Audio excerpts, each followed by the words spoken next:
racing fans, and a warm welcome to Trackside, proudly brought to you by World Sports Betting. Bet with the best. Bet with WSB, a leader in the fixed odds betting market and number one in the anti-post betting market. This weekend, local racing, well, it's a doubleheader, Saturday and Sunday. We race at standalone at the Big T Turfentine on Saturday, and then we move over to Scottsville on Sunday. As always, I trust that you've all had a wonderful week, and hopefully you found yourself in the winner's queue as well. If not, well, maybe this weekend your luck could change. We've picked out 3 horses for this weekend, and 3 horses with 2 trebles that will be up on the World Sports Betting menu. So away we go with those 3 horses, and it'll all begin at Turfentine on Saturday, and it's a wait. We're going to wait till race number 7 where it'll all begin, and this is going to be the Igoli Mile for 3-year-olds over 1,600 meters, and it's attracted a fair field. And the horse that keeps me interested is a horse called Supreme Warrior. He's a son of Vercingetorix.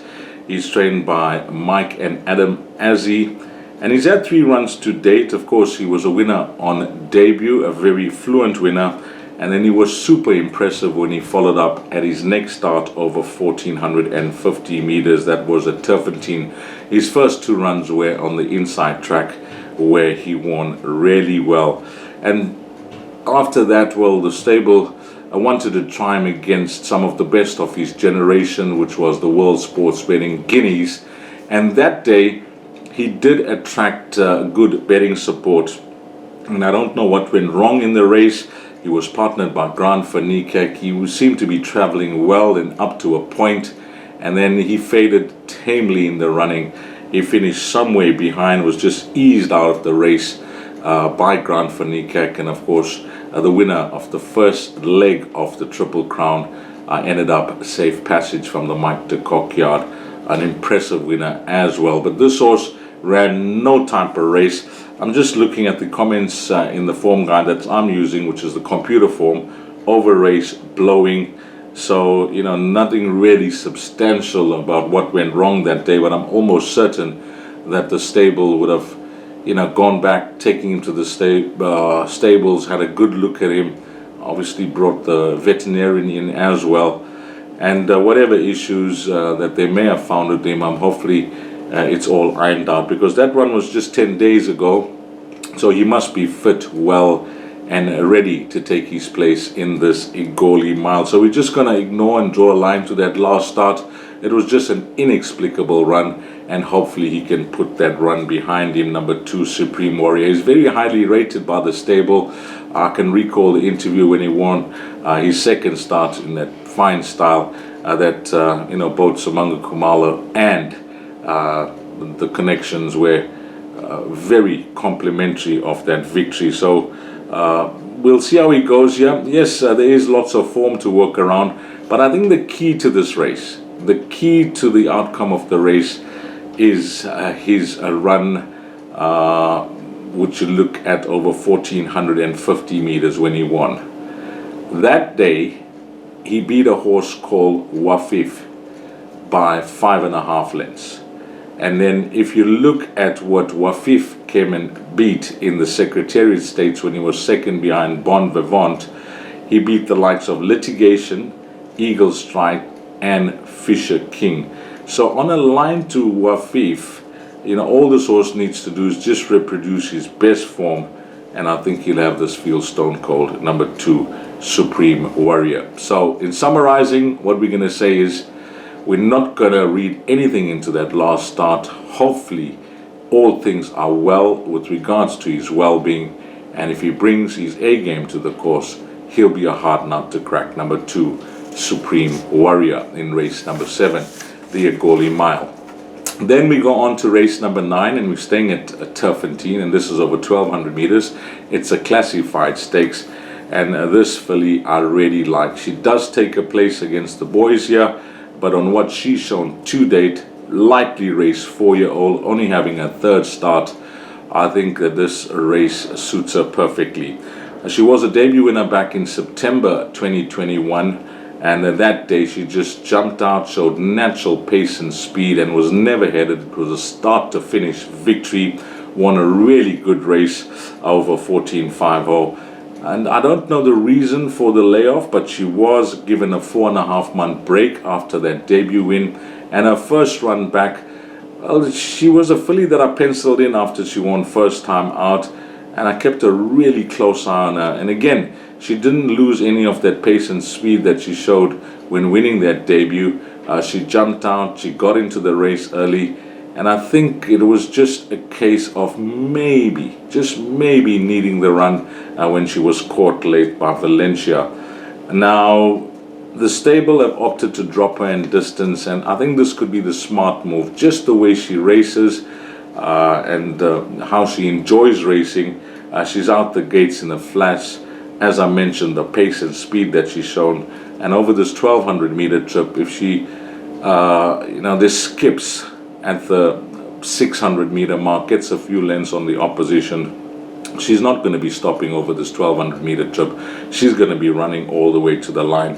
And I have no doubt she will be the filly to catch at the business end of the race.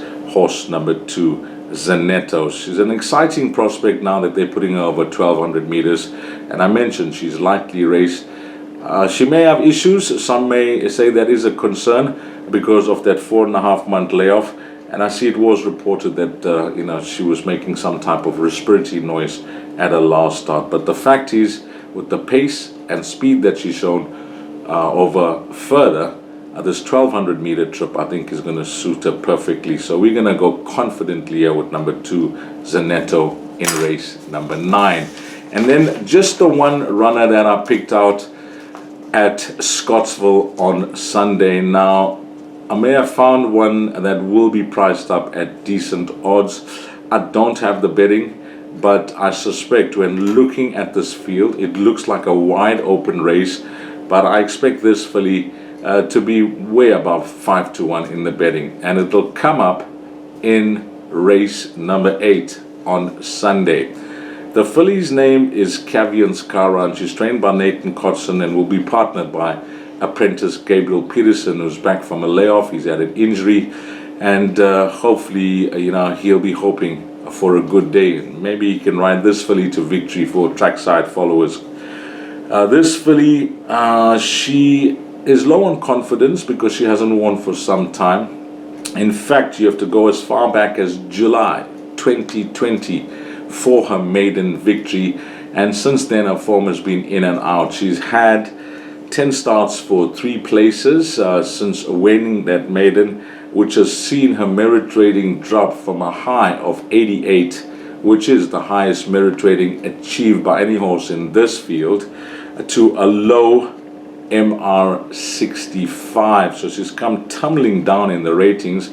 And what you can add to that is, with Gabriel Peterson claiming the 2.5 kgs, she is actually racing off a net 60. So she's right down in the ratings, this filly.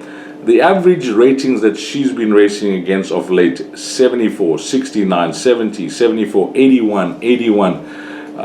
Those have been competitive races that she's been campaigning in. And the average rating of this field has got an average rating of 64.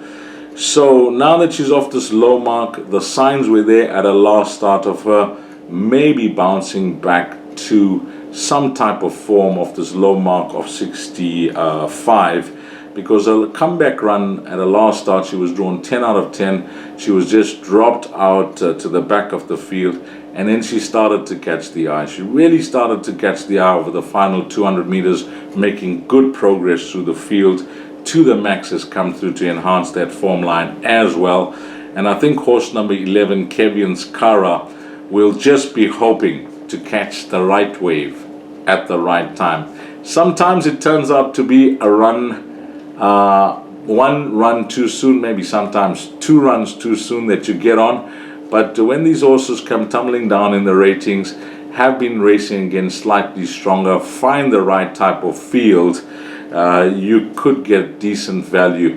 The draw, well, we'll leave it up to young Gabriel Peterson. He'll get his instructions from Nathan Cotson, but I think wherever she's going to be positioned from the draw, I'm seeing her doing her best work at the finish, number 11, Kevian Skara, and she is the value.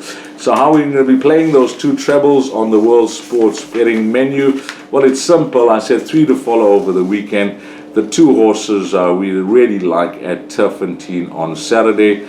Those 2 horses to win, that's Litigation and Zanetto. And what we'll be doing with Kevian Skara in those 2 trebles. 1 treble will go Kevian Skara a place, will be the safety net, and then we'll go Kevian Skara a win, and that will be for the bonus. And if that has to arrive, I know that with those 2 horses on Saturday that should be favored, she'll represent all the value in that Trackside treble for a win as well.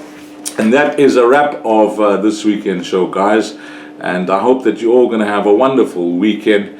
And it's already you can say it's a week and a half left before February is over, so the year is moving on quickly, and the World Sports Betting having their race day on Sunday at Scottsville. I say their race day because it's their sponsored day at Scottsville. So World Sports Betting continuing to sponsor races throughout the country, and some major feature races as well. We just saw the running of the World Sports Betting Met, and then of course the World Sports Betting Guineas as well, most recently up in Gauteng, and they'll have a race day sponsored on Sunday at Scottsville. And that's a wrap of a show, and on behalf of the sponsor World Sports Betting, as always, thanks to all the punters, but more importantly and more especially thanks to you, the valued customer. Until we meet again, you take care.